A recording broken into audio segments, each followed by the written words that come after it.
আসসালামু আলাইকুম। RL academy এবং ম্যাথ টিচিং হোমের পক্ষ থেকে সকলকে অনেক অনেক অভিনন্দন ও শুভেচ্ছা। চলে আসলাম আমাদের নিয়মিত ক্লাসে। আমাদের লেনদেন পঞ্চম ক্লাস চলতেছে। আশা রাখি আপনারা আমাদের সাথেই থাকবেন, ক্লাসগুলো উপভোগ করবেন। আশা রাখি উপকৃত হবেন।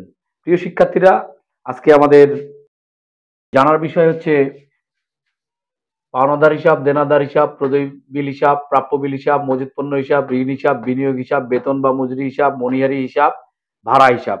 তো গত ক্লাসে আমরা 10টি হিসাব খাত, হিসাবের শ্রেণী এবং হিসাব সমীকরণের উপাদান দিয়েছিলাম। আজকে আমাদের নিয়মিত ক্লাসে আমি আবার 10টি শেখানোর চেষ্টা করব এবং পরবর্তীতে আরো 15টি শেখানো হবে।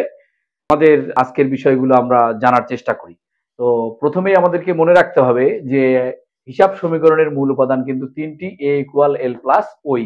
এই হিসাব সমীকরণকে ভেঙে আমরা পাই হিসাবের শ্রেণী 5 প্রকার: সম্পদ, দায়, আয়, ব্যয়, মালিকানা, সত্ত্ব। তো এই সম্পদ, দায়, আয়, ব্যয়, মালিকানা, সত্ত্ব চিনতে যে বিষয়টা খুবই প্রয়োজন সেটা হচ্ছে হিসাব খাত এবং হিসাবের শ্রেণী। তো অলরেডি আমরা 10টি আলোচনা করেছি। আজকে 11 নম্বর থেকে আলোচনা আমাদের শুরু হবে।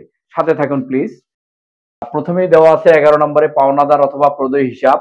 যদি বাকিতে আমরা কোনো পণ্য ক্রয় করি বা স্থায়ী সম্পদ ক্রয় করি বা কোনো কারণে স্থায়ী সম্পদ ফেরত আসে, তাহলে বা পাওনাদারকে যদি পাওনাদারকে পরিশোধ করি, সেক্ষেত্রে আমাদেরকে লিখতে হবে পাওনাদার হিসাব অথবা প্রদেয় হিসাব। তো আপনাদের মনে প্রশ্ন যে পাওনাদার অথবা প্রদেয় হিসাব কেন? আমরা তো যেকোনো একটা লিখতে পারি। হ্যাঁ, যেকোনো একটা লিখতে পারি, পাওনাদার অথবা প্রদেয় হিসাব। তবে বর্তমানে আধুনিক পদ্ধতিতে লেখা হয় প্রদেয় হিসাব। অনেকে পাওনাদার হিসাবেও লিখে থাকেন। তবে মাথায় রাখতে হবে যে পাওনাদার হিসাব বা প্রদেয় হিসাব মানে যিনি বা যে প্রতিষ্ঠান আমাদের কাছে টাকা পাবে তাকে বলা হয় পাওনাদার। পাওনাদার হিসাবের শ্রেণী হচ্ছে দায়। দায় হচ্ছে হিসাব সমীকরণের উপাদান এল।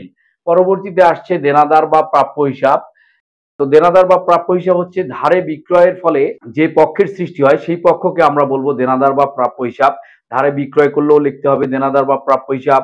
দেনাদারকে যদি অর্থ দেনাদারের কাছ থেকে পাওয়া যায় তাও আমাদেরকে লিখতে হবে দেনাদার বা প্রাপ্য হিসাব। যদি বিক্রিত মাল ফেরত পাওয়া যায় সেক্ষেত্রেও আমাকে লিখতে হবে দেনাদার বা প্রাপ্য হিসাব।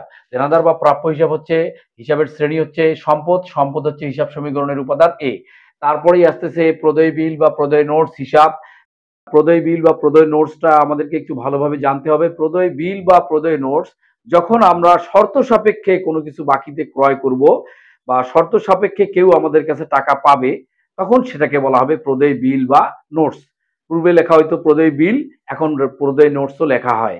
তো শর্ত সাপেক্ষে বিষয়টা এরকম যে আমি দেখা যাচ্ছে যে হাতিম এন্টারপ্রাইজ থেকে পণ্য বাকিতে ক্রয় করছি।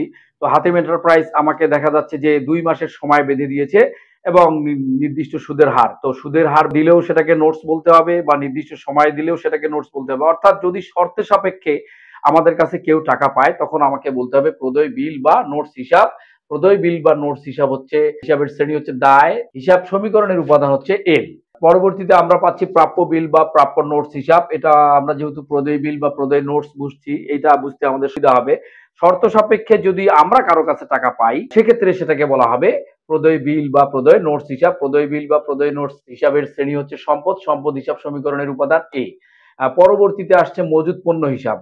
মজুত পণ্য হিসাব অর্থাৎ নির্দিষ্ট সময় শেষে ক্রয়কৃত পণ্যের যে অংশটুকু অবিকৃত অবস্থায় থেকে যায় সেই পণ্যটাকে বলা হয় মজুত পণ্য হিসাব। মজুত পণ্য হিসাবের শ্রেণী হচ্ছে সম্পদ এবং হিসাব সমীকরণের উপাদান হচ্ছে এ।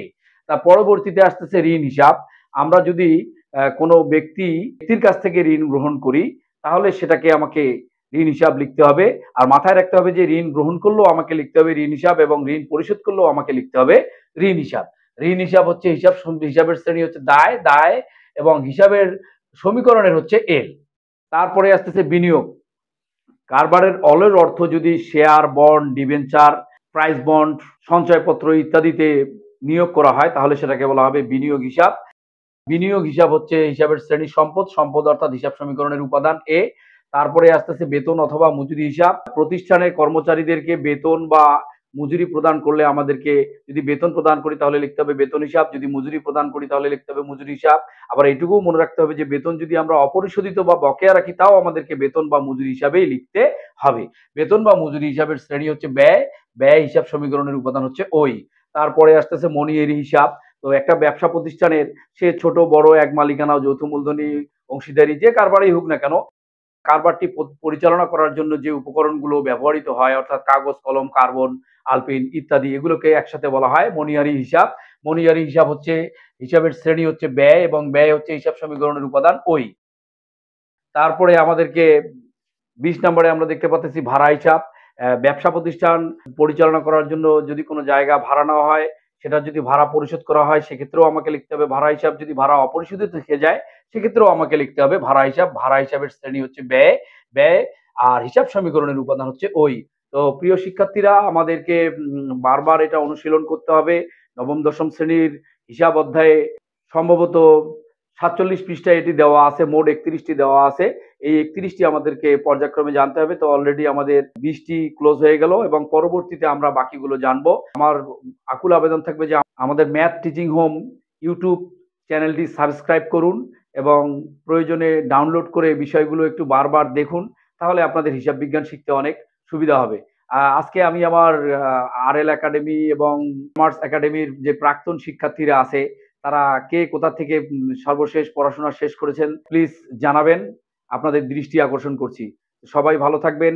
ইনশাআল্লাহ দেখা হবে আগামী ক্লাসে। আসসালামু আলাইকুম।